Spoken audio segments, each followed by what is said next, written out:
Good evening, everyone, and welcome to another episode of Super Deluxe Gamescast. It's Thursday, January 11th. Boy, it is a Thursday, if you can believe it. It's been a rough 100 years since January 1st. Yeah, right. Boy, oh boy, oh boy, what a year. And we're not even 12 days into it. Guys, everybody doing okay tonight? I'm doing okay. Like life shit has been a little crazy, but that's not stuff to get into like on a podcast, and I'm doing okay.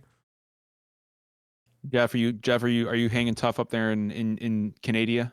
It's minus 50 with the wind chill tonight. Jesus. So I'm happy to be inside today. Yeah. Minus 50 Fahrenheit mild. Or Celsius? You're Celsius, right?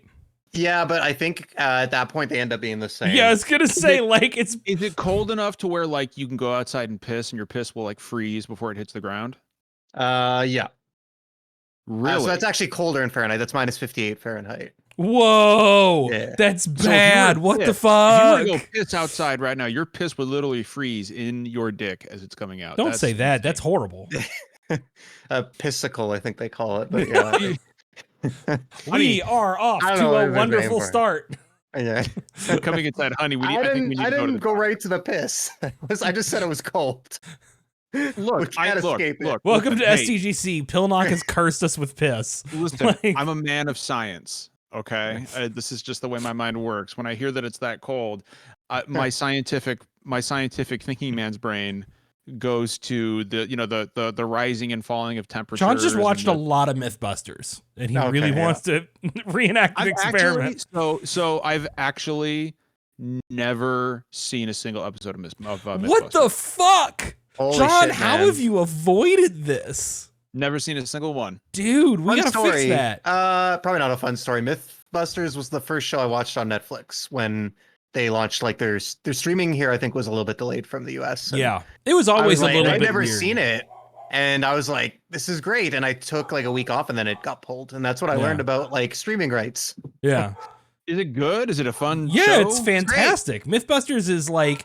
It's like Bill Nye with more explosions. Yeah. I don't know what to tell you. They blow up cars and shit. If you don't take it too seriously, like it's just a fun show, but like the science behind it is pretty solid. They take like urban legends and shit from movies and they go, could this really happen? And then they like spend a lot of time and money doing actual experiments to like replicate it and see if it's plausible or not. And some of that shit's great.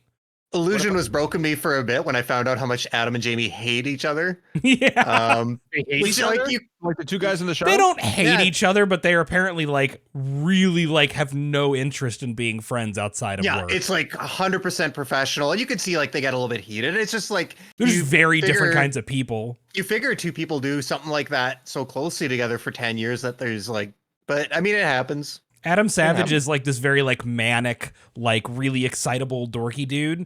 And Jamie Hyneman is this very like, I mean, he's a walrus, right? Like he's very a walrus. Yeah, he's very like no nonsense. He's an engineer, like so he's to an Wilford autistic Brimley, degree. Selling you Quaker Oats. He's Wilford Brimley, but building like tests to see if you can make like a failing alcohol still blow up a wood shack. Like fascinating. Okay, I totally understand. But yeah, guys, this is a video game. This is a video games podcast. But again, to be clear, John, when we're next together, like you're gonna watch some Mythbusters. There's no way around it. I'll pull up my Max account and we'll watch some Mythbusters, and you'll be fascinated. Oh, okay. That's like I know almost nothing. Like all I know is that they bust myths. They take urban legends John, like Chupacabra. Not Chupacabra. That's not enough explosions in a Chupacabra. No, they just prove Mothman. They're just naming cryptids. I mean, dude, you tell me the show is called John, Mythbusters. They built the Archimedes like fucking death ray with the solar panel or with the mirrors reflecting the sun into. I'm surprised John missed an opportunity to bring up Mothman. Yeah. That maybe we need. I said the Mothman. You should, but you didn't go straight to Mothman. Okay, all right. No, I started with Chupacabra because I didn't want to be too obvious. Yeah. Have they debunked the existence of Schick Hydrobot? Nobody's debunked the existence of Schick Hydrobot because he's real. We saw him at the Game Awards, John. He wasn't at the DICE Awards, Derek. Yeah, well, true, but the DICE Awards. He's too much of a celebrity to appear at the DICE Awards. In 20 years, this is going to be an Elvis thing where people are going to be debating if he's alive or dead. Hold on. Can we talk about that for a second? Because the DICE Award nominees were announced today. Yeah. And one, Final Fantasy 16 not nominated for Best Music, a fucking oversight of galactic proportions. I think it's weird because I like a lot Phil- of the compositions in 16, but like conversation it's gonna all piss me MIDI, like it's not orchestrated, and you can tell like It's not MIDI. it Are is you MIDI, insane? dude. That's It's not MIDI. yeah, dude. Derek. Soken is like keyboarding out these tracks, dude. These are not. That's not a live. Some of it is, but a lot of that music's not a live orchestra. I'm gonna. It's need the same thing as with Mythbusters on Derek here. FF14. Like people have noted this, and you can tell Derek. it's a sound Derek. font. It's a good Derek. sound font, but it's not a live orchestra. I mean, I don't pay much attention to the awards stuff, but I feel like 2023 is the kind of year where it's like I can't be mad at anything being snubbed really because like there's so many good games It's in a every stacked year. like at some point something has to get cut. So it's like even if I don't agree with it, it's like yeah, like Good point. Dellaby says Alan Wake 2 should take best soundtrack anyways. Correct, because it has Poets of the Fall. But, I mean, really, kind of like the point I wanted to make was it's nice to see an award show completely focused on awards. Yes. Like, Awards, the that's- developers, the speeches. I am going to be it's very really, really excited cool. to see the DICE Awards this year. They have a great opportunity to really take advantage of a lot of people's frustration with the Game Awards, which Yes. we already went over in great detail on earlier episodes. But yeah, I hope that they find a little bit more purchase this year because Like, look, it's clear that we deserve it. need an alternate to the Game Award because whatever the Game Awards is doing doesn't work for at least from an awards standpoint, right? yeah, So like I personally think that the Game Awards should like the DICE Awards should be considered the Game Awards, right? I would be Like, much less salty about the Game Awards if the DICE Awards were bigger. especially since it's from an actual like academy, Yes, right? Like yeah, it's the Academy of what of Arts and Sciences, Derek. Man, I don't have this shit memorized right now. It's but yeah, yes. yeah, it's the Academy of Arts and Sciences. There's just such more of a prestigious feel to an award coming from that kind of an entity. Plus, like it's nice just to see, an organization focusing on, like you said, Derek, the people who make the games, people who compose the music, like letting them talk, giving them time, like recognizing them, and not having to worry about, am I going to see a mobile ad for, Mystic Sledgehammer 40K, like 3 times in a row. I like Or- Warhammer 40K. I know. Oh no! I know. No. What I'm saying is no. Mystic Sledgehammer 40K, Derek. The mobile knockoff of Warhammer 40K. This is Mystic. You don't need to see your Sledgehammer, please. 18th Hoyoverse game ad in a row. I don't know what that means. Fucking like Honkai Star Rail, Genshin Impact. oh man, you can't talk I've shit never about played. I've Honkai. never played any of that. That- Now we'll never me, get a that stuff is Honkai just Star Rail advertisement deal. Someone in the Discord played a lot of I'm never gonna Honkai. I play feel that. like it was maybe Lerv. I don't recall. I'm not saying it's bad. Just, God damn, there's a lot of Hoyoverse ads, man. Also, we got a lot like, of friends who play a lot of look, Genshin. I'm gonna be super fucking petty here and say that I'm never gonna play a game called Honkai anything. Okay, I'm just not gonna do it. Why not, That's John? a terrible fucking word. What's that? It's not an English word, John. No, it's just an awful like Honkai. Like that sounds like an anime term that has something to do with titties, and I'm just like, no. You're just thinking like, honkers. Yeah, like I'm not gonna. You're I'm not gonna sit down. I'm not gonna sit down and fire that up, and then have Vicky come in the room and be like, "Hey, what are you playing?" Oh, Honkai Star Rail, because she's immediately gonna be like, "Honkai Star Rail? That's a porn game. Are you railing someone while you're a honk?" Like, no, I'm just not gonna do it. I'm not gonna do it out of principle. I'm a man of science and I'm a man of I'm principle. trying to look up what Honkai means, and I cannot find a consistent Derek, answer. that's forbidden knowledge. Don't do Is that. it possible it's not a real word? No, it's Japanese. Like it clearly is, Okay. but I don't know. It's gonna turn out to mean something like milkers or something like that. No, Like, nobody probably will know. not. But we'll I move know- on I from know this it. because it's just a white Derek, guy did you yelling find about Asian words. So let's maybe move on from that. Although, speaking of, so this is normally the time where we get into what we've been playing. Oh, so, okay, so Delaby says Honkai is based on the Japanese kanji for collapse or decay. That doesn't make the title Honkai Star Rail make any more sense, but that's okay. Decaying Star Rail. I mean, I guess you better fix it, you know? Get some WD-40 in there, or, you know, maybe stain it a little bit. I don't know, who knows? But this is the part of the show where we talk about what we've been playing. And if you guys don't mind, I'd like to go first. Sure. Because it's not just what I've been playing, but also what I'm excited about playing. So I'm kind of in that lull right now where I'm, you know, there's not a big new release that's just come out that I'm super stoked. Although I will say I am playing a game for review right now that we got a code for that Derek, Yeah, I'm absolutely loving. Yes. Good. No surprise there. We cannot talk about it, but yeah. But I'm loving it. I'm glad that you are loving this review code I was able to get you. But thank you, Derek, for that. But no, so I'm about to wrap up my replay of Parasite Eve. Still just an absolute all-timer. And I think right now, with all the remakes of classic horror games happening, like Resident Evil, you know, now you got Silent Hill 2, Dead Space, so like which the remake for Dead Space I was skeptical about, but boy oh boy did that motherfucker deliver. Oh yeah. Fucking phenomenal game. Alone in the Dark is getting a remake. We'll fucking see about that, huh? We'll see about Silent Hill 2 as well, because but if there was ever a time for Square to strike while the iron was hot on a franchise, on an IP like Parasite Eve, this is the time to do it. Put some fucking money behind it, like you clearly are doing with Visions of Mana, and give us that Parasite Eve remake in the style of the RE2 remake. It's fucking time. Doesn't even have to be in the style of the RE2 remake. Just like give me a new Parasite Eve. Frankly, I mean, or fuck it, port Parasite. Like at this point, just port Parasite Eve. Yeah.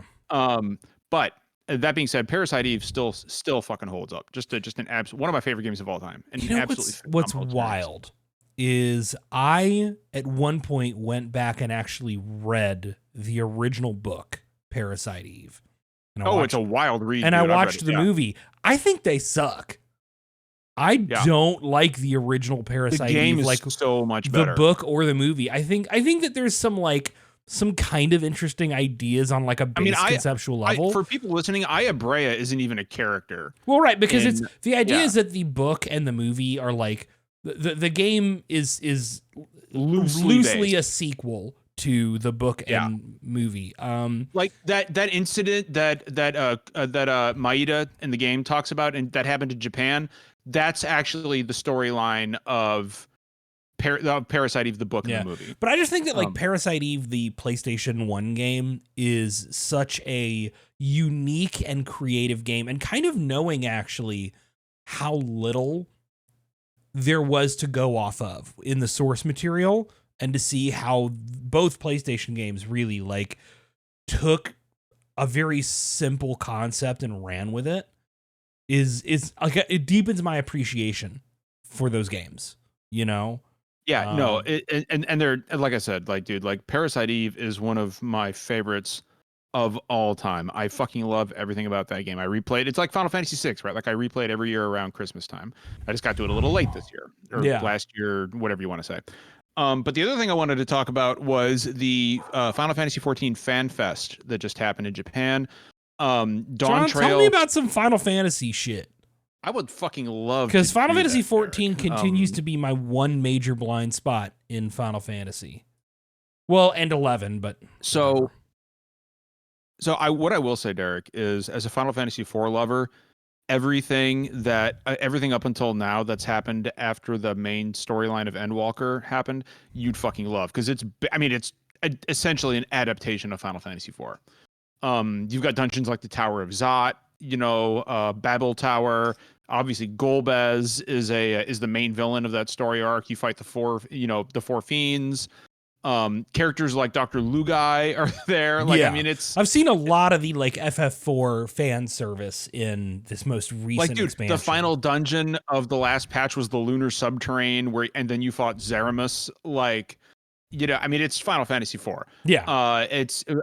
But Dawn Trail, which is the very exciting new expansion coming out sometime this summer, it still doesn't have a release date. But the reason for that is Endwalker was the first expansion that Yoshi P had to delay, and he was like, we have an internal release date. We know it's summer, but I'm not ready to say the date just yet, just in case it has to change. And then he said, I'm working on Final Fantasy 14 time, not Square Enix time. God, I love that. Dude, Yoshi P is the only motherfucker at Square at this point who can get away with saying that and keep his job. Yeah, like, because they're not going to get rid of Yoshi P. He's keeping the company afloat right now. Like they're just not they're not going to get rid of him. So I think there was a quote from a while ago where he basically said, like, someone was asking, like, when his time with 14 will be up, like if this was before Endwalker, maybe if like he thought about stepping away after Endwalker, and he was like, I'll be here till I die. Like, yeah, no, he was like I'm going to be working on Final Fantasy 14 until I die, because it's literally like his life's project, right? Like he's and so I still remember finding out that Yoshi Trail, P did the story mode for Bomberman 64, the second attack, and I was and it's never made more sense because that game is wild. Well, consider this: Dawn Trail is going to kick off another decade-long storyline. This is not selling me on getting into FF14 though. Like, you get that. Derek, now's the time to do it. No. Watch a recap of what happened in 14, and now is the up until Endwalker, and now is the time to jump into a brand, like, dude, we're starting from scratch here. Like the past is the past. Like, this is a brand new storyline on a brand new continent. This is the time to fucking do it, Derek. This is the time.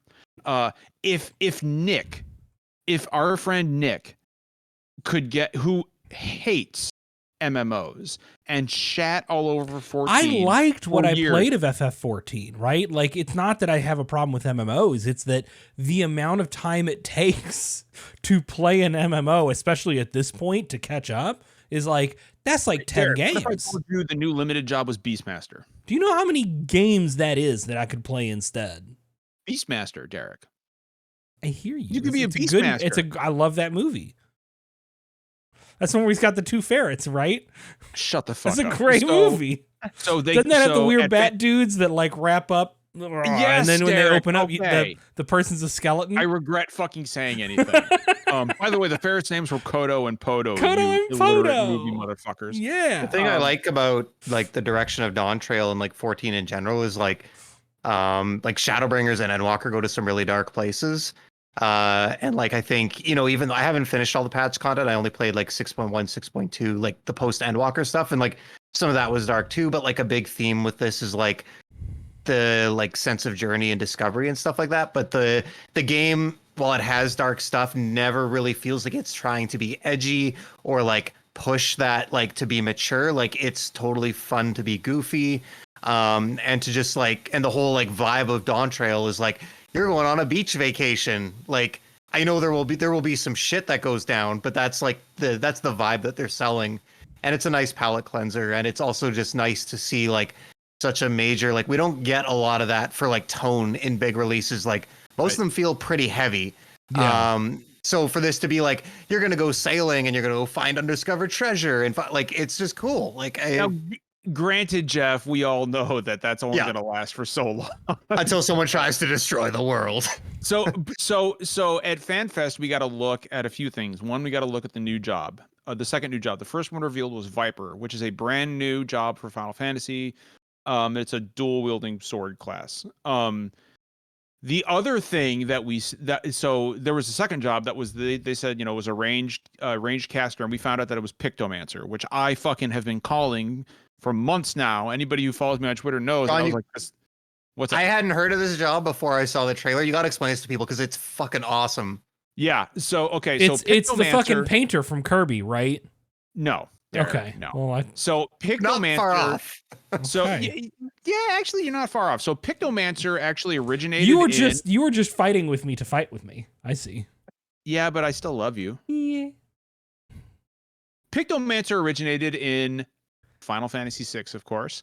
Realm was a Pictomancer, the character Realm Aroni, and she used her ability to paint her enemies to use their attacks against them. So right off the bat, the Pictomancer starting gear is essentially Realm's outfit, right? So they're very heavily drawing off Final Fantasy VI in that regard. Where it differs is instead of painting your enemies and using their attacks against them, what you're doing is you're painting elements, Derek. For example, you're painting fire magic. You're painting, ice magic. You're painting earth magic. You're also painting things like Moogles that fire enormous laser beams. Fuck and yes. and landscapes that cause landslides to come down on your enemies and stuff. Like You basically just paint meteor. yeah, you can you're painting a meteor and a meteor rains down. You're painting a storm and like lightning bolts rain down on your. It is Derek. It looks like Jeff. Tell me if I'm off base here. It looks like fucking Splatoon. Yeah, I see the comparison there. It looks like Splatoon. By the way, we got a first timer in chat. I tweeted out that Stanley Tucci was here. And we got a new chat. I came for not Tucci. allowed to lie that much. Hold on, Derek. Hold on. He says, "I'm staying for Tucci," or "I came for Tucci. I'm staying for that beard." Look, as much as dangerous as it is to ever allow your ego to get puffed up, the beard's looking pretty good today, dude. That's right, dude. That's fucking right. Love that every compliment to John has to be prefaced with a disclaimer. I shaved recently because it was time right for a full dude. reset, and I already regret that I got rid of my beard. So Derek, my beard is fucking in full effect today, dude. Like the handlebar is perfect. Everything is lining up perfectly. I got a perfect shelf. You've done a good job on maintaining that bad boy. Yeah. Oh fuck yeah, I have. Thank you, first time chat. Hey, don't forget to follow us. We deeply appreciate that. But at any rate, one day we actually will have Stanley Tucci in here. Unlikely, but continue. No, it's gonna happen. No, but dude, the Pictomancer job looks fucking awesome. And the other thing I'll say is, not all of the not all of the landscapes or kind of like lands that we see in Terrell, which is the new continent in Dawntrail. There's some super high tech looking like skyscraper cities in there that I am very, very. Jeff, have you seen these? Have you seen the screen? I don't know if I saw that part. No. There's like, dude, it's like Cyberpunk 2077 shit. Oh my God. God. I'm trying to figure out exactly what the fuck is going on here. But the last thing I'll say is that Final Fantasy 14 Dawntrail has get rid of that fuck. Can we get rid of that fucking bot? Fucking I bot. gotcha. But so they are really leading into two things. There's a lot of Final Fantasy 6 here, but there's also a lot of Final Fantasy 9 here as well. On the map, I don't know if you saw, Derek, you saw this. They revealed the entire map for the continent of Terrell, and you can very clearly see a drawing of Kuja's silver dragon. Kuja being the villain from Final Fantasy 9. One of you sent me that. That was me. Yeah. That was me. And I was just like, that is Kuja's dragon. As a Final Fantasy 9 respecter. Dragon. The city, that super futuristic city that I mentioned is called Solution 9. Solution 9. Which is Zidane's ultimate trance attack. One of his, yeah. Yeah. I think it's his most powerful one, right, Derek? Solution 9? I don't remember for sure. It's one of them. It's one of the top ones. And then, but there was another one. There was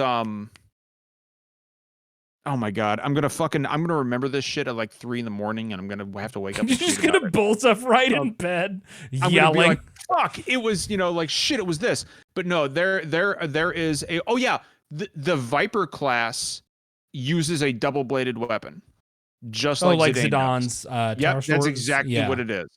very much like the insect glaive, Derek, Yeah, from yeah. Monster Hunter. So there is a lot of Final Fantasy IX shit happening here.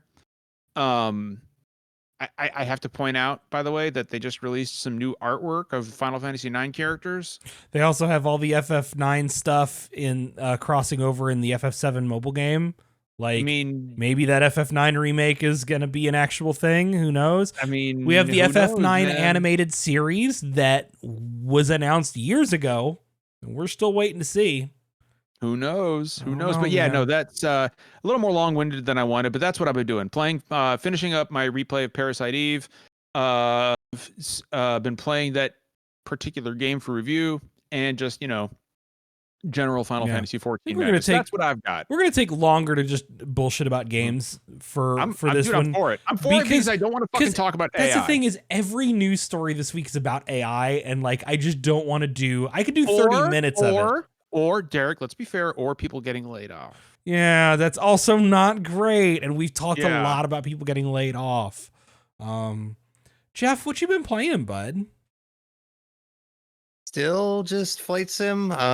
Good man. I need to get back to Spider-Man 2. It honestly wasn't grabbing me. I don't think it's the game. It was a little bit the game. I've got some like issues with, like, I think Craven sucks, and like, sorry, like, I don't know. I'm like 2/3 of the way through the game, so like a couple people told me like I'm kind of right at the part where shit's like really starting to get good, which is also part of the reason I put it off. I kind of wanted to just like burn through the rest in a really short period of time, but yeah, so I need to get back to that. But yeah, just been playing Flight Simulator. I am basically switching gears up a little bit. I typically fly like the big passenger jets, like an Airbus 320, like basically what you'd imagine, seats like 150 people, like a twin engine. But the thing with those, like I think people who've watched the streams get, is there's not a lot of flying. Like you're not actually flying the plane very much. You file a flight plan, and then you request your taxi clearance, and then you taxi to the runway, which is just done using rudder pedals. You don't actually do anything there. And then you just mash the throttles full, and you fly for about 60 seconds before flipping on the autopilot, and then you have the autopilot on for 2 hours until you're 1,000 feet from the ground. And then you'd hand fly it into the runway. But the rest is just it's engaging, but it's like managing altitudes, managing speeds, managing headings, checking map. Like there's not a lot of hand flying, so I've been flying. This sounds like a fucking career. Yeah. So I've been flying some what they call GA, general aviation aircraft. So that'd be like your Cessnas, like bush planes and stuff like that. Yeah. Which is like the one I'm flying is like a Cessna 170. No 737 MAX 9s. No, yeah. Oh man, it's been, I don't know if like, I think the algorithms get me with all the plane news, but there's the Haneda Airport in Japan that had the runway collision, and then there's that the door that blew off, and then someone anyways, yeah. But no, it's been fun. It's really it's a different set of skills, and it's really fun. There's no autopilot, so it's all navigating with, like, they call it VFR, so it's visual flight rules instead of instruments. So it's you're not looking at the dials on your like instrument panel, you're just all looking at the world around you, which would have been a lot harder before like flight sim, but the visuals in the game are incredibly realistic, so you've got all the major landmarks and stuff there. But can I just Jeff, can I just say your streams of Flight Simulator, and I'm not joking here, are some of my favorites for two reasons. One, because they're extremely relaxing.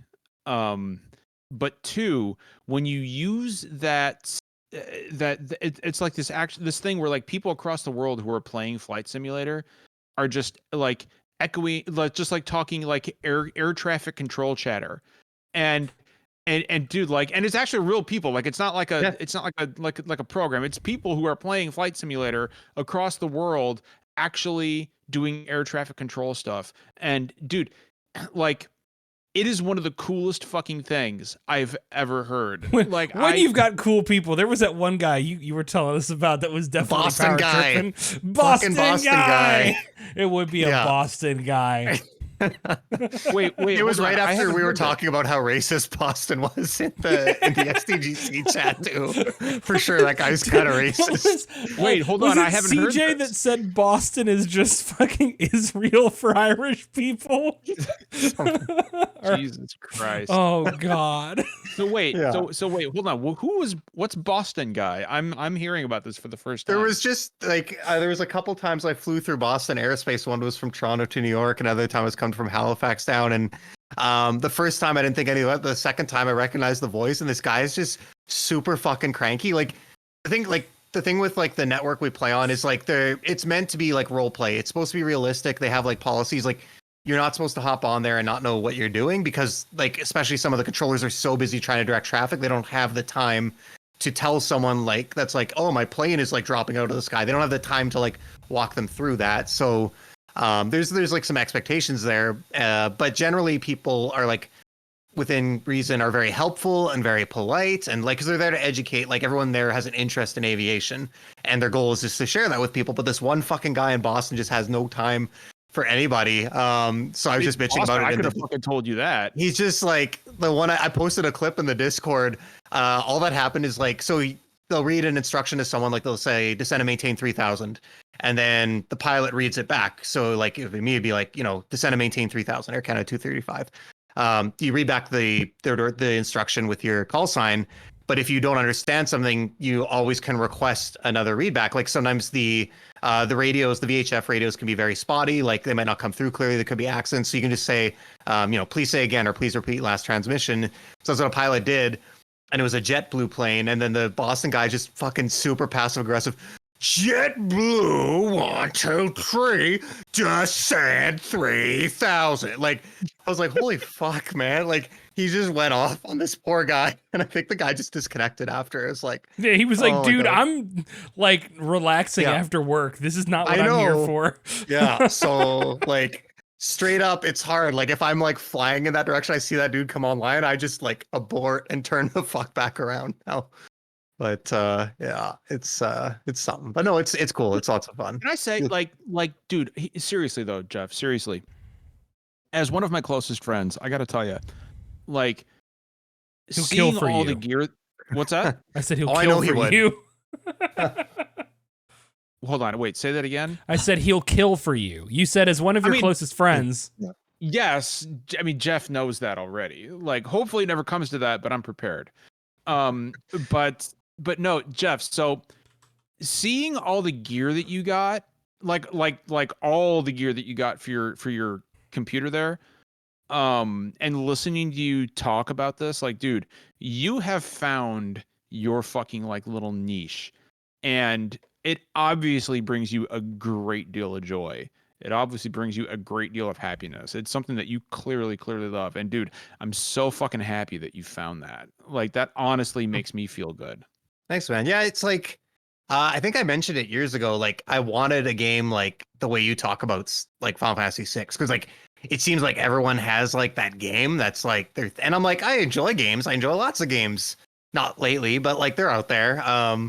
But yeah, like I didn't really have that like, that comfort food, right? That like fallback on a rainy day. That's just good vibes and kind of evergreen. And that's a great thing about this, right? Is like it's dynamic. There's different situations. Like I can't really ever beat the game. It's like always there if I want to go back to it. So just wait for Expeditions, a Mud Runner game to come out. Dude, you know I got my eye on that. I fucking know you do. I don't know when that got announced. I didn't see that till I was drafting in Fantasy Critic, and I that fucking loved Snow Runner. A very small announcement. When was that? Was that during the Game Awards or? Oh, that would be why I missed it, maybe. Yeah, or was it a little earlier? But yeah, it was not like a big fanfare thing. Okay. Yeah. Hell yeah, I'm all over that. Yeah. But I have no more room in my house, and my wife will kill me if I start buying steering wheels and like big shifting boxes or something like that. Dude, the fact that she let you have that stuff at all is honestly like, dude, Christine is just cool. Yeah. It's same thing. Like she's just happy for me and sees how much I enjoy it. Christine parentheses Jeff's. Yeah. Yes. Thank you. Yeah. Derek. Yeah. So the main thing I've been playing, folks, this isn't going to come as a surprise. I'm still Digimon build. My God, Derek. So I beat New Order almost immediately after last week's show. So I have been playing Digimon Survive. This will be my last Digimon game. There's basically no other good Digimon games left. This is it. I'm on the last one. That's when you start convincing yourself that the bad games are good. No. And that's when you really spiral. Don't get me wrong. I love some bad games, right? But like, I'm never going to convince myself that a bad game is good. I'm just going to enjoy the trash, right? Yeah. I don't think Taco Bell is good. That doesn't stop me from eating it. Like, I forgot to get Taco Bell tonight. God damn it. But I've been playing Digimon Survive. And Digimon Survive is the most recent Digimon game.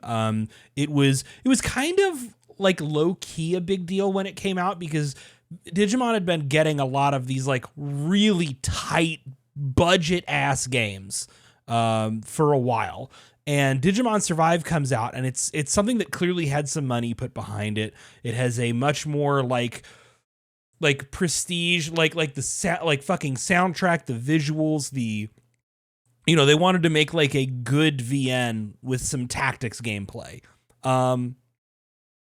On paper, everything about Digimon Survive is what I would want a Digimon game to be, right? I mentioned this last time. I think that Digimon is at its most interesting when it's playing with that like Alice in Wonderland space of like the digital world being like another world.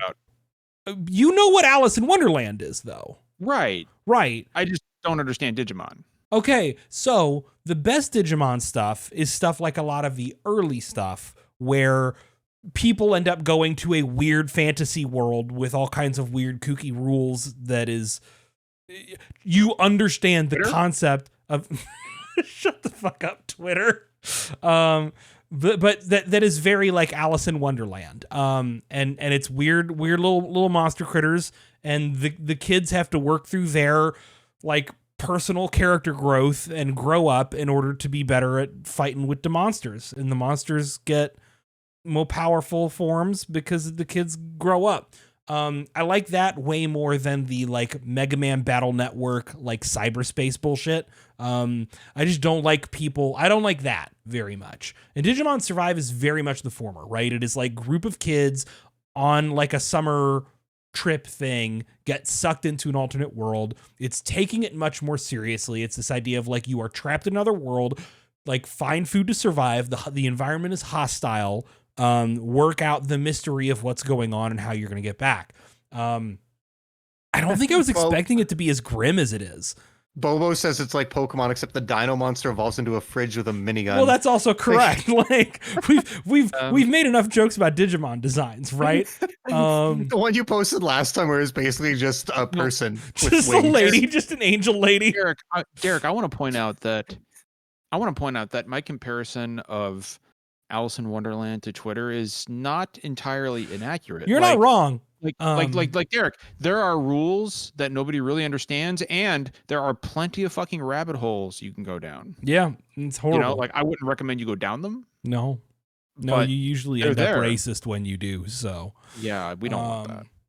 But yeah, what I will say is I was not expecting Digimon Survive to be as fucking grim as it is. Like, it's kind of a gag of like, oh, this is going to be the serious, thing from like long running children's media. And the reality is that Digimon is played all over the place. It's been very kiddie. It has been something that's more mature and aimed at like an older audience. But like, I wasn't expecting one of my children to get fucking disemboweled in chapter 3, right? Like, it was like, all right, that's a bit. Shit happens, dude. Like, that's not a thing that normally happens. I wasn't expecting to deal with like part of being a father, the ramifications of multiple chapters worth of like one character's animal abuse coming back to bite them. Like it was just very like, whoa, okay, this is a bit much. I do like Digimon Survive. I think I do. I haven't finished the game yet. And I know there's multiple routes that I probably should like burn through, but it's not a very good like tactics game, right? And I love a good tactics game. I play a ton of them. So from that perspective, it is so shallow. I would just recommend people turn it on if they're going to play it. Turn it on the easiest difficulty and burn through battles because it doesn't fucking matter compared to the VN side of things. But as like a visual novel, like it's a pretty decent like Digimon visual novel with a tacked on tactics game attached to it. But who does these games? Like Digimon Survived, Eric. Like who's the developer? Who does This it? Like is it is- like a Pokemon thing where all they do is make Digimon games, or do they no, make other... Digimon is so. I mean, it's always Bamco. Right. But my understanding is, so this was developed by a team called Hyde, which does not even have a Wikipedia page for what that's like, worth. I always just like the Digimon designs are so oddly, like weirdly, inappropriately sexual to me. Like I've always just assumed it was the Strokomon company. But like, again, it's really worries. I don't want to keep relitigating this, but man, you I just like saying it because it gets in your it skin. was a horse, man. Like, and you were like, that's it. That thing exudes sex. Sadly to me. Don't like it. Don't like it one bit. Digimon World Next Order was developed by a studio called BB Studio, which seems to mostly just make licensed games for Bandai Namco. Oh shit, they did several of the Super Robot Wars games. That's interesting. Cyber Sleuth is done by a developer named Media Vision, who did they did like Wild Arms. Okay, it's the Wild Arms team. Wait, what? Yeah, well, Digimon Story shit. Cyber Sleuth is like the one that everyone considers to be like the most good. I was not personally as big on it, but I recognize like that's the popular one that everyone says is genuinely very good. But like the problem again, it goes heavy into the cyberspace sort of stuff, and just thematically, like that's not what I'm here at Digimon for. But if you're into the idea of like a weird cyberspacey monster collecting RPG, that's pretty good. But yeah, I don't know how Digimon works. Like Bandai Namco, I think Bandai just owns Digimon outright. So I don't think it's like a Pokemon company situation where there's like a third party. Like it started with Bandai making little Tamagotchi things, and then they started making video games and cartoons and card games, and it's just blown from there. But yeah, this will be the end of my Digimon journey for sure. Just because like this is it, right? After this, there's nothing left. They may be announcing a new game soon, but I mean, this is a busy year for releases. I got stuff to play soon. We got Yakuza, we got Persona, we've got fucking Final Fantasy 7 Rebirth. I'm kind of curious about this Grand Blue Fantasy Relink game. There's a demo right now apparently you can download. I might check that out because I've always been curious about Grand Blue, but I'm not gonna play like a gacha mobile RPG, right? Like That's so not here's me. the thing, right? Like despite being the big JRPG guy, like look behind me, Right. I know nothing about fucking Grand Blue. Nothing. Like, well, it's a absolutely mobile fucking- gacha game, right? And you don't play that stuff. You don't do. Right. So like, is this like the first actual no shit video game? That's my understanding. Well, okay. There's also Grand Blue Fantasy Versus, which is a fighting game. It's a fighting game. But like again, fighting games are niche. I love fighting games, right? I still haven't played Grand Blue Fantasy Versus. It feels weird because like I don't want to play a licensed fighting game for a license I don't know anything about, right? It's like I'm not gonna play. I don't care if it's good. The like aiding developed Hunter x Hunter fighting game, I'm not gonna play because I don't watch Hunter x Hunter. So, but I think for a lot of folks, this is going to be their first reason to really interact with Grand Blue Fantasy. And that's kind of interesting because they spent like years building up like characters and story beats and ideas. And this is going to be a lot of people's chance to like jump in and experience, you know, whatever the fuck these people been cooking. So I think Grand Blue is something that I'm going to wait for reviews on. I probably will wait for reviews on. I'm not going to grab it day one, sight unseen. I'm not going to grab on launch day. Like if we manage to get a review code, that's a different story. But you know, that's not likely to happen. Like I'm not, you know, like there's like you said, Derek. There's so much shit coming out right now Persona's that probably my top priority, to be real with you. Like, I mean, for me, Final Fantasy VII Rebirth is my top priority. yeah. Um, You fuckers are going to spoil whatever the big crazy ending of Rebirth is. So like, I got to play that immediately. I know. I'm not going. You're not spoil going to. I mean, you fuckers in the royal sense. Like, Twitter is going to be talking about that twist in the ending, whatever happens. So Second day it's out. So worth mentioning, somebody in chat said, did you guys already talk about Gonald Son? Golden Sun. No, we haven't talked about Gonald Son yet. Shut the fuck up, John. Forgive people their minor typos. John over here, minor spelling mistake. No, that's what I'm calling it from now on. Gonald Son. I love it. That rolls off the tongue just like pumpkin. Penumpkin From our No, don't be sorry. That's not a typo. That's how it's spelled now. Yeah. Yeah, Pumpkin. Pumpkin is the very is the only cat I ever loved. Yeah. The only cat I ever loved. But no. So Golden Sun. Here's the thing. We always have the Nintendo news drop on a Thursday that fucking interrupts the podcast. I'm just glad they announced every Thursday. I'm glad they announced the Golden Sun stuff hitting Nintendo Switch Online before we went live this time instead of 5 minutes after. Like it's not tonight, Derek. It doesn't come out till the 17th. So well, that's weird. Weird of him. Yeah, those announcements are. I brought it up before. Those announcements are so weird to me. By the way, like every company that I know, like schedules like posts at like a time that makes sense, like on the hour or the half hour, and these ones like just come out at like I don't know 6:34 Mountain or like they're always around 7, but they're just at like random minute intervals. It's like someone's actually just like posting them. Yes, it's somebody's logging on for the night to make some posts. Yeah. So and you know what? Logging on for my shift at the post factory. Speaking of Nintendo, let's hold that one for last. Well, I was going to bring up AI Mario. Now that can be first because that's great. So yeah, like the problem is every news story this week has been AI oriented. It's that or more layoffs. And like, I don't know what we can say about layoffs other than layoff oriented. Yeah. That's like, I don't know what to say other than like, hey, a shitload of layoffs happened because, companies waited until after the holidays to do it. Terrible, man. But like, cool. It's the same shit we were already saying. Can I say something real quick about that, Derek? Can I say something about that? I'm not going to stop you. Discord is laying off 17% of its staff. 17% of its staff. And in 2023, they had $1 billion. $1 billion and $700 million of cash on hand. And you're gonna and this year you have the temerity to say that you want to return the company to profitability. So you're going to lay off 17% of the work. It feels like you have $700 million fucking dollars. It feels like Hollywood accounting, right? Like it doesn't really make sense for Discord to not be profitable. But what do I know? At least it's living up to the fucking name. Shut the fuck up.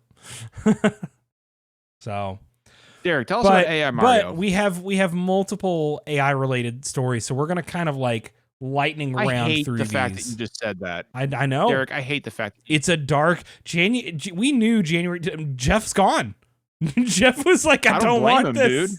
The algorithm found him. Yeah, he's been eliminated. He got fucking Zuckerberged. So first off, this is so funny. CES has had a shitload consumer electronics show, right? I don't know what it stands for actually now that I say that out loud. CES had a bunch of AI related tech on hand. And one of my favorite clips that was going around was this clip of Mario. It's like a standee with a Mario that is interactive that people can talk to, and he'll talk back to them. And Mario is powered by AI, and his voice is powered by AI. To be clear, this Mario is not sanctioned by Nintendo. Nintendo did not give permission for Mario. I think maybe the vendor just like saw that Mickey Mouse hit public domain and thought Mario did too. Yeah, I mean they both got M It's not Mario. It's Lario. This is actually it's not Mario. This is actually this is Giuseppe. Okay, so I'm gonna play for the audience a brief clip of this Mario talking because it's horrible. Okay. Grab the game from the shelf and proceed to the checkout counter to make your purchase. You can also check online on the Target website for video game options and have them delivered or reserved for in-store pickup. It's horrible. It's like it's like somebody typed like. I didn't hear anything. But... Well, yeah, you all wouldn't have. That's not how it works. Okay. I switched over to the Twitch audio. But yeah, I confirmed that it was playing. Okay, right. No, I mean I've heard it. It's fucking terrible. It's like a text to speech. It's like a weird, deep, like AI text to speech bullshit. But also somebody typed in like, I don't believe it's possible to be racist to Italians. But like somebody tried their damnedest. No. I legit thought this was Mario, but with a Russian accent. Like that's like it was like greetings, mushroom comrade, Mario here. We must fight for the proletariat. Because the voice does not have. It's not like an Italian accented voice. It's somebody typing like Mario speak into Microsoft like AI who sounds like this. So do not believe the lies of Bowser. So you take it to pizza and you take it to pizza. It's an Italian guy who had to get a trucking job in Stalingrad and ended up there for 20 years. And like, are you falling down a pipe? And now I am in the mystical mushroom kingdom. I don't know what happened. There's been a lot of bullshit at CES this year, right? But like AI. The AI Mario was a great kickoff to a show incredibly full of bullshit, which is also going to wrap around to our last topic, but we'll hold on to that. Man, do people not understand how like litigious Nintendo is? Like So okay, famously, Derek. A company, the only company I can think of whose lawyers are referred to as ninjas by everyone. Okay, so who is the company that actually did that? Like who's the company that had the AI Mario? So that's the confusing thing. Is it seems like it was. I thought I read that it was a booth set up by the AARP. Wait, was AI? Wait, hold on. Was AI Mario just fucking there of his own accord? Are you telling me that he's self-aware? It was, but here's the thing: is it was also advertising like buying games at Target, is what he was talking about. So it might have been to advertise Target. Well, but because it was interactive, right? So someone could have just asked, "Where do I get these games?" and he would have just told them Target. Like, well, so what it is okay, so I'm seeing a post where somebody says they were told by the rep to ask Mario about how to buy a game, and Mario like directs them to Target to buy the game. So nobody brought up Target, like Mario brought up Target. But again, like if it's AI, that could have just happened because you know, hey, this is the cheapest place to get this game. Yeah, this is the only place I know of that you can buy video games is Target. God damn, that is so funny though. The AARP had an AI Mario standee. Wait, AARP, don't they give you like Medicare? Yeah, that's like the fucking retired people, right? It's American Association of Retired Persons. Why the fuck are we talking about them? Because they set up an AI Mario standee at CES. Because the hologram booth was inside the AARP area at CES. Yeah, and it's the AARP rep. So that's the thing is like we don't know who.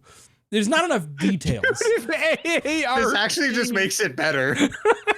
There's a whole section on this article about how is the AARP connected to AI Mario? How deep does the connection go? This is the fucking rabbit hole I'm telling you guys about. Like this is the only shit that gets you in trouble. This is still only the second funniest AI Nintendo story of today. Okay, no. Which is weirdly Jeff, specific. Jeff, Jeff, I need to know more. This is for, I hate Kotaku, but this was the easiest article to pull up. So it says, why the AARP? It's an organization primarily dedicated to advocating for elderly and retired people. And then it's also part of Age Tech, which is a technology push from them focused on meeting the needs of the aging population. And yeah, so one of these members is Proto Hologram, a company that designs and creates large holographic-like boxes that can be stored in public places and help to help elderly people. So Dude, it was absolutely they decided that the best way to help elderly people was to present them with a bastardized Mario. Listen, if you fall down and you cannot get up, please call 911. We're about to watch a fucking a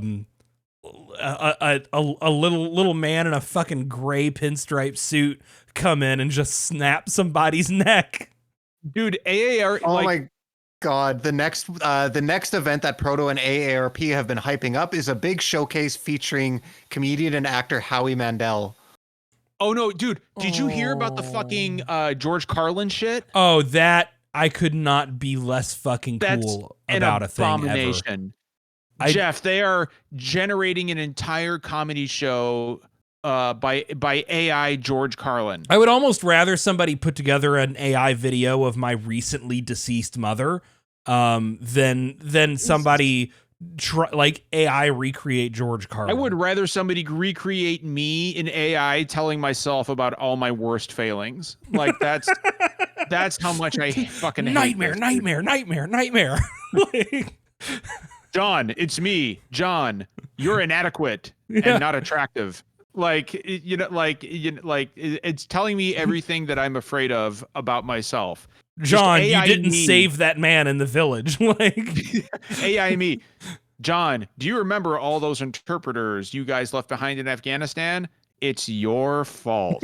like, do you remember cleaning that guy out of your ear? Thank you, artificial intelligence, John. I really appreciate that.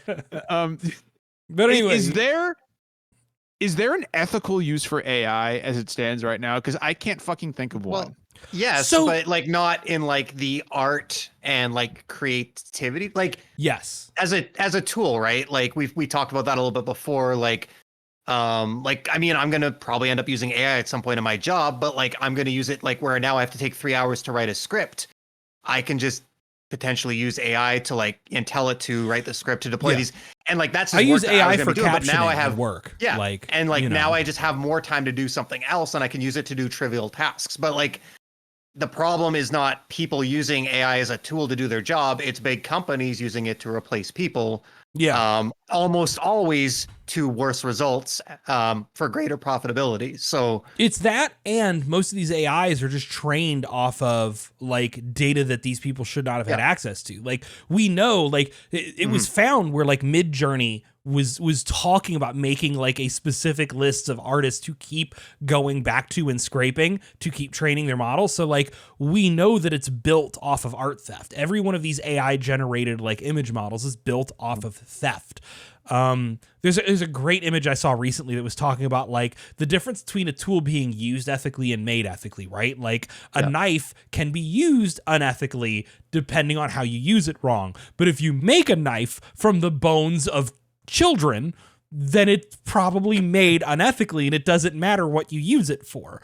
And like that's where AI that got dark real fast. Yes, it did. So like that's the problem is companies like, let's be real. The company that licenses me the software that I use to like AI transcribe local paid programs at work, I'm willing to bet you that the AI that they're using is based on another AI that's based on another AI that's ultimately built off of illegally scraping, you know, hundreds of thousands of hours of YouTube videos, right, to train itself or whatever. Well, even basic stuff like ChatGPT, like it's just pulling from like search engines basically, but like how much of that is just Google's user data on everyone with a Pixel phone that nobody knows is like it's just like Derek said, like we found out that a lot of these AIs, these generative language models were like scraping from stuff like Archive of Our Own, right? Which is like one of the world's largest like amateur like fan fiction-y type of sites.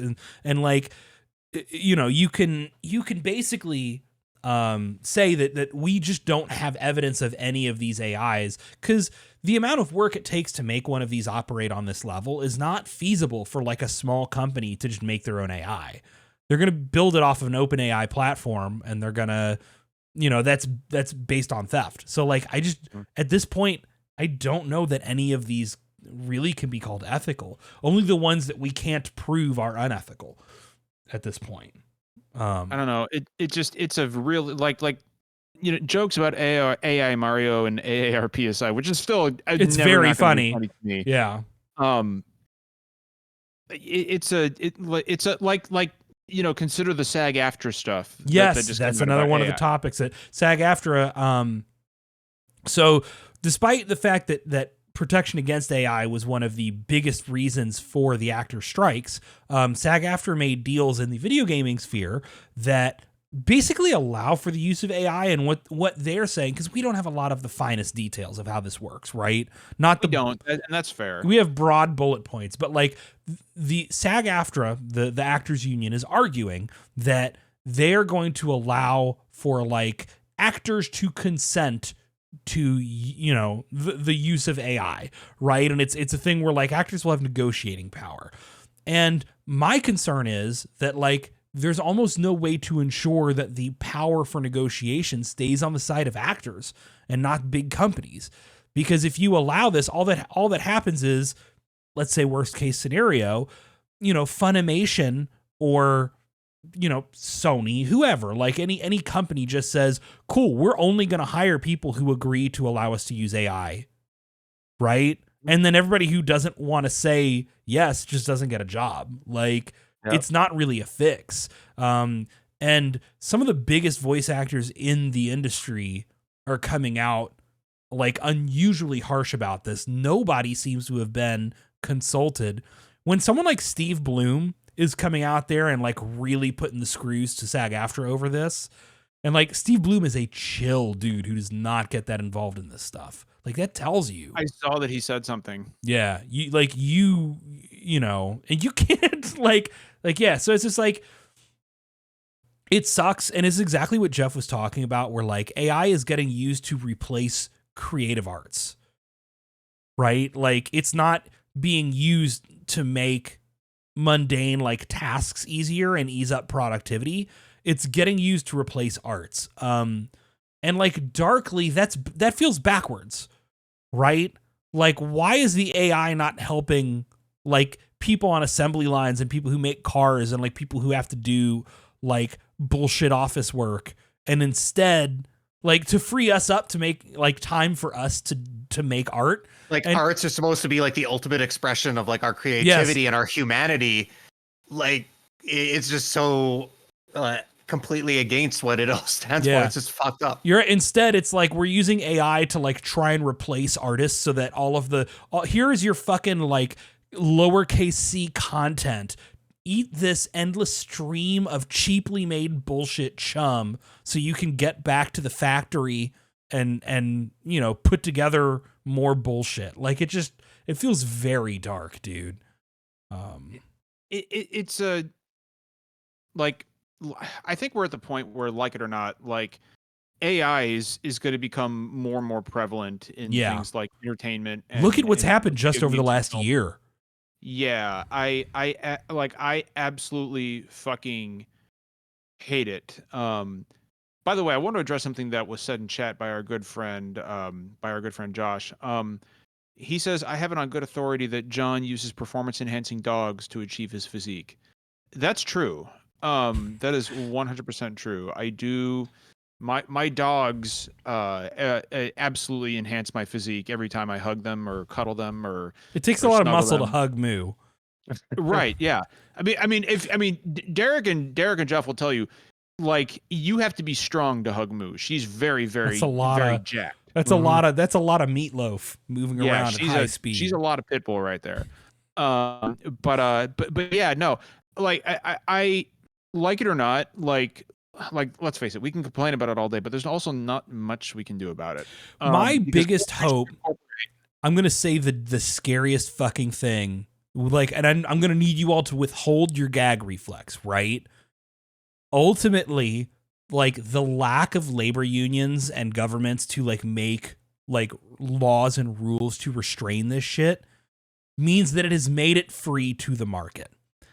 And it is going to require the market rejecting AI technology. I am so fucking sorry to say that we're going to depend on a libertarian solution. That makes me feel dirty. But it's in lack of anything else, that's kind of all we've got. And the good news is that it does seem like people are deeply against AI bullshit, right? Yeah, they are. Like look at AI voicing in like the finals. That killed momentum on that game. AI art in Magic the Gathering has been a massive like it has been a disaster for Wizards of the Coast. So I didn't realize they were doing that. yeah, they've been caught a couple times using AI art for like cards or promo images. So corporations are going to do what they can to achieve their bottom line, right? Yeah. And they're going to do whatever they can to cut costs anywhere they can, any way they can.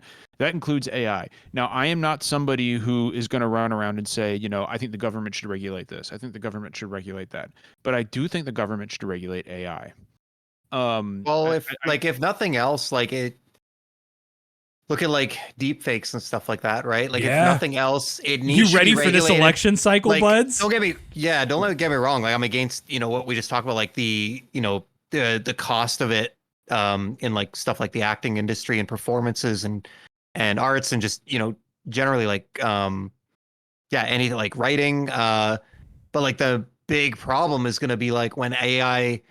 Like we already like some of the deepfake stuff out there is already pretty scary. Like when it can genuinely be used to produce stuff that falsify evidence. We're close to a point where you can see a video clip of something and like even the experts will struggle to differentiate whether it's real or not. And that for like reasons so much even worse than like jobs is just dangerous to the world. So did you see that video reel of I'm sorry, Derek, go ahead. I was gonna say, did you see that video reel of like it's like funny, but it's like AI generated content. Yes, Josh just posted about it in chat, but it's like AI generated like fake like convenience store surveillance footage of people getting arrested by cops for wearing giant shoes, and people thought it was very funny. It's like, okay, but you understand how this technology also just makes it very easy to like fake footage of you shoplifting and getting arrested,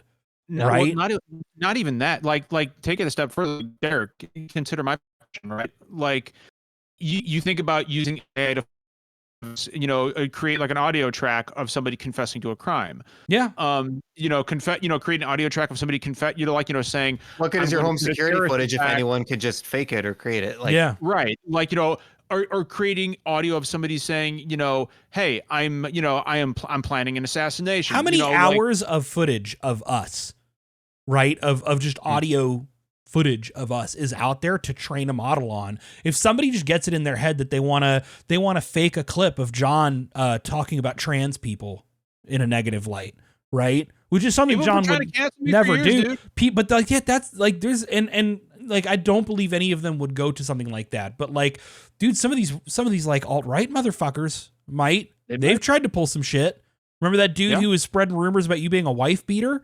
And like Vicky had to step in and be like, you shut your fucking mouth, right? She was fucking pissed. Dude, I can't even imagine. But like these AI tools, like these same tools could allow somebody to like make clips of like John saying the N-word and say like this is from a leaked Discord call, It makes it genuinely scary. I'm not gonna lie to you, dude. Don't think that shit like that hasn't crossed my mind. Yeah, like it should. It should cross anyone's mind who's in like who's reasonably noteworthy in terms of like public visibility, and anybody who spent a long time making content, right? And to be clear, we're not just talking about like, oh, like they can fake us saying bad shit and like lose us followers. It's like, no, like it could be stuff that could lead to charges. Yeah, lose your job, right? Lead to charges. Right. Yeah. Lose friendships. Somebody could fake a clip of me like talking about like sexual assault, right? Yeah, like they could be a clip of you making a bomb threat against. Yeah, exactly. And you go to jail for that. Yeah. So like this shit is deeply, God, that's crazy. 2019 is 5 fucking years ago, Yeah. But yeah, so like. So these stories are like funny, but like the push in AI, unlike the push for cryptocurrency and NFTs, like AI is a thing that does have potential immediate like applicable interest to large, like moneyed corporate powers, and bad faith actors. What fucking concerns me, Derek, is the explosion of AI. 2 years ago, we weren't talking about this shit. Yeah. We just weren't. I mean, fuck, dude, a year ago, we weren't talking about this shit. And all of a sudden, it's literally fucking everywhere. Yeah. And I'll be totally honest with you, dude. The shit needs to be regulated by the federal government. They need to step in and say, this is what you can do with AI. This is what you can't do with AI. Like I again, like I'm normally not going to sit here and say, you know, I think the government should step in and do this. I think the government should step in and do that. This is one of those instances where the federal government needs to absolutely draw a line in the sand and say, okay, you know, the application of AI is potentially, you could use this for great good, right? Like you could also completely fuck someone's life up. I mean, like, again, you can, like this shit leads to people getting hurt, killed. Let's talk again. We've been talking all these nightmare scenarios, and it's like, I'm not against the concept of like AI tools being used for certain things. I just got done talking about, like, I use AI to caption local paid programs, right? People who make like, you know, like low budget, like television programming, right? And I say low budget, we're going to say like, haha, like cheap bullshit. And it's like, well, you know, local people who are trying to publish on television, right? Yeah. You know, not for free on YouTube. Like the FCC requires closed captions for deaf viewers. You know, and I'm able to allow, you know, local clients to very affordably make their content accessible to deaf viewers. AI transcription could be huge for podcasts, for internet video, for all kinds of stuff. But like the problem is it's the same tool set that can be used to fake me making a bomb threat to a local elementary school. Like, you know, it'd be great to have AI tools as tools for artists, right? Where like artists can go, let me use AI to like throw out the first, like, you know, draft of something that I want to clean up. That's your choice, man. But like, and that's something where the Writers Guild got a great win. Because I don't know if you all remember, but the Writers Guild, specifically one of the wins they got was that like writers in Hollywood are allowed to use AI any way they want to try to make and sell a script. But the studios cannot use AI to make a script and then attach writers to, or like use it as a way to cut people out of the picture.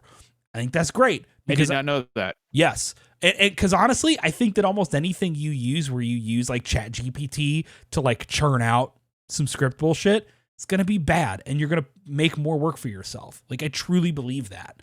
But you've at least put the choice in the hands of the worker rather than the publisher. That's what scares me is like AI voice stuff we've already seen creep in, right? The Finals has AI voices. That fucking Naruto game, there's so many clips that the newest Naruto game has like AI voice work where like actors are like, that's not me. That's not a take that I did. You know, the people who play these characters not understanding what's going on. You know, Microsoft and Ubisoft, at least, if not maybe more, have signed on with like AI companies to have like AI power like NPC dialogue and like make it easier to have them respond to shit, I guess. And I think that's a thing that like the capital G gamers are very excited about. The idea that you're going to give them an infinite amount of content, even if all of that is just like trash juice. But like, to me, that sounds awful because art is about the humanity. It's about like the people that made something with intentionality. God, yeah, this just sucks shit, dude. Yeah, it's that one part of the digital future that I am not very excited about. However, that being said, sometimes, and by the way, I'll say one more thing. We laugh a lot about, oh, we know it's AI. Just look at the 6 fingers and the dick coming out of the forehead. It won't shit, always be that way. But here's the thing. A year ago, this shit was basically like a fucking Jackson Pollock painting. A year from now, you're not going to be able to tell. Mm-hmm. A year from now, this shit, this already the hands are getting better. Yep. It's Derek, they're learning. The hands are. They're learning better, how Derek. to do hands, dude. Fuck. They're learning how many teeth are in a human head. Now, I will say, sometimes AI leads to incredibly funny shit, like we saw today. Yes. This is. Let's end on a light note because this is so fucking good, dude. AI. So AI. So Game Shark. You remember is Game coming Shark, back. right? Yeah, Game Shark. It's kind of like Game Genie. Game Shark was this thing that you would attach to your cartridge and, let you do cheats and stuff. Derek, what is it now? So, that's first off, that's a good fucking question because I don't think anyone understands, and that's part of what we've really not had an opportunity Hold to. on. Before we go, Jeff, how familiar are you with the story we're about to tell? Relatively, Very. he's been paying attention. Yeah. Okay. All right. This was all over the gaming channel and Discord. Mm-hmm. So Game Shark has been brought back by audio company Altec Lansing, which is weird because Altec Lansing is like a pretty, like, they're not as big as they used to be, but that's a name in audio. I had Altec Lansing speakers 10 or 15 years ago. If you were in like computers, like Altec Lansing speakers were good. Altec Lansing would make a weird fucking company to bring this shit back though. It's a little weird. I'm not gonna lie. So they bought the Game Shark name and they're bringing it back as AI Shark. So now instead of a cartridge you plug your cartridges into so that you can fucking give yourself infinite rare candies and Pokemon, it is now an AI powered like game hint software, I guess. I don't like that's nobody really knows what the fuck this is. It's the impression I got from it, because Derek's right, like they didn't describe it well at all, and I could be totally off base. Is it sounds kind of like the semi-okay, like what you said before, where it sounds like they mentioned several times it's for like entry level casual beginner gamers. They threw out like 3 different variations of that term, but it sounds like if you're struggling in a game, it can kind of like recognize that and potentially provide suggestions, assuming like I'm assuming it's like Googling in the background, but it's almost like an accessibility tool. Like if that's how I'm reading it, like it can just kind of ease you or assist you in games where those options aren't explicitly featured in the title, but like the mechanism by which they do that is not. I do want to point out an angle that I've not seen covered very well, but I do think is an important angle, which is if Game Shark, AI Shark, whatever, is scraping like internet like gaming websites guides for this information. Remember that guides is currently like the big moneymaker for the gaming journalism space, right? The people who do guides work are doing thankless jobs to like keep the like more investigative journalism side going. If AI Shark is scraping like IGN guides, that runs the danger of putting an entire field out of business. But again, nobody thinks about the long-term ramifications of their Silicon Valley startup bullshit. So really where this is going, like AI Shark is funny in and of itself. And let me be the first to say, I will insert a needle into my dick hole before I ever use AI Shark. Cool. Okay? Didn't need that image. Not going to fucking Thanks, happen. bud. You're welcome, Derek. Second, they issued a press release today in which they said we're preparing on launching. We're planning on launching AI Shark alongside the Switch 2 in September 2024. Now, very important thing to note here, okay? You might notice that the Nintendo Switch 2 has not been announced. So a few things here.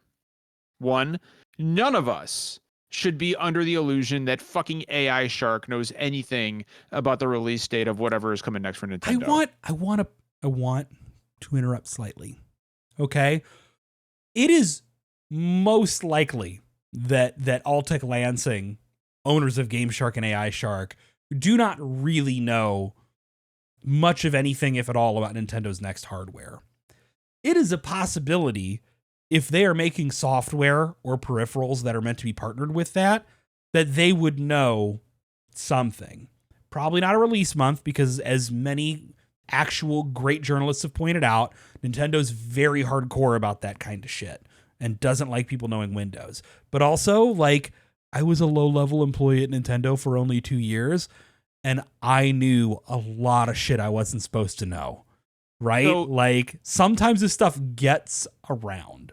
So here's what I think happened. So I'd still say it's a 98% chance that they're bullshit, but... So here's the thing, Derek. Here's what I think happened, and you guys tell me, you and Jeff both. You guys tell me what you think. So, well, can we give the full chain of events before we get into the we thinks what happened?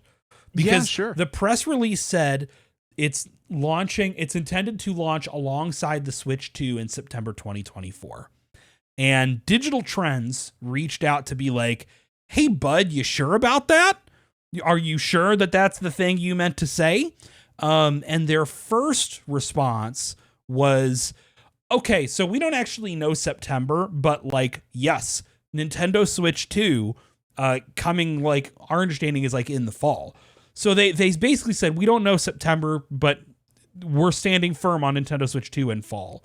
Then they put out another release, probably because the internet was exploding at this point. And they said, "Hey guys, actually, we don't know anything. Please stop." So here's the thing, Derek. Here's the thing. I think it was a guess, and they fucking happened to guess correctly. And Nintendo very quickly got in touch and said, "Hey guys, Miyamoto here. How you doing?" Miyamoto's not involved. They don't. No. I'm paraphrasing here, but like, I think Miyamoto is shielded from these dirty ongoings. Oh yeah, but I think somebody, a lawyer representing Nintendo, called them and said, "We need you to issue a statement right now saying that you don't actually know." Oh yeah, when Fritz Kreiman was on the phone, like calling people up, like, "Hey dude, do you want? It happened so quickly. We have your wife." I think it actually is September 2024. Like, I think they fucking guessed right. The date makes sense, and a few devs who are in the know have said, like, look, like that sounds right. Like, the rumor mill has been for a while that it was going to be probably early fall this year, right? It was going to be say, like, fall. It's not hard to make it, like, it's either spring or it's fall, and we're at the point now where it's not spring because we haven't heard anything. The best we'd heard from anybody was that it was probably fall, though that Nintendo was hoping they could hit summer, but realistically aiming fall. It makes the most logical sense. There's a billion rumors flying around about that. We know that they were showing the actual prototypes behind closed doors at Gamescom, right, last year. Something like that, yeah. With the Matrix demo, like, all signs are already pointing to this. So it could very well be that they just jumped on a heavily rumored release date that looks like it's going to be right, because they plan on. But here's what's so wild to me and what's so funny is the fact that they doubled down at first, right? Because you're planning on partnering with Nintendo with your software, right? Like, right. That's the point. You know who it's great not to piss off? Fucking Nintendo. Like, what are you doing? Yeah, this one. So, like, here's the deal. I do not think, I genuinely don't think that they had any actual insight as to what, like, I think they did this initially to generate some press about themselves, and it worked, right? Like, it absolutely fucking worked. Like, everybody's talking about we are talking about AI Shark right now, when I think all of us would rather be talking about literally anything else other than AI Shark. But here we are, we're doing it, and it's because they said, we're launching alongside the Switch 2 coming out in September 2024. I think it was a bunch of bullshit to get people talking about AI Shark, but I also think that they guessed the fucking month correctly, and Nintendo dropped the fucking hammer bro right down on them. Like, that's what I think happened. I have a similar theory. So I think a lot of very educated and very serious people have pointed out that this like is starting to feel more like it was a marketing stunt, right, to draw attention than it was like somebody accidentally saying something they weren't supposed to. Right. I want to point out that Alltech Lansing knows not to do that shit because they're not a nobody company.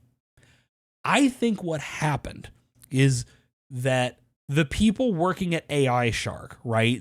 Some fucking AI tech bro who is, you know, spun up a little project with some venture capital money and got bought up by Alltech Lansing, had the bright idea to try to grab attention with Nintendo Switch stuff.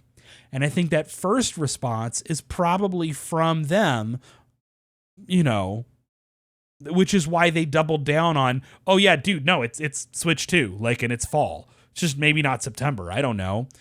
I think that the second response that came later that did the actual corporate walking everything back was somebody at Alltech Lansing going, hey guys, no, we're not pissing off a potential partner like this. I mean, that's entirely possible too. Because that to me bridges the gap between like, why would something this stupid happen?